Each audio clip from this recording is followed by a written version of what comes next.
Hello viewers, in this video I will explain how to use saline nasal spray. Before we start, please subscribe to the Pharmacist online. So you will shake the bottle before using and make a test.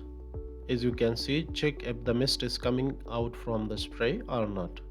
Then keep in one nostril and push the valve and let the mist go inside your nostril, and repeat the same procedure for another nostril. Push the valve until all the mist go inside the nostrils, and no need to clean the nose from the inside.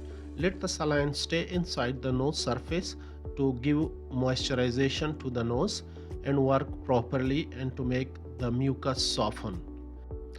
How the saline spray works to clean the nose and the nasal canal, let me explain further. When the normal saline go inside the nostril, helps to clean the mucus from your nose, decrease nasal swelling, increase airflow, rinse allergens from your nose.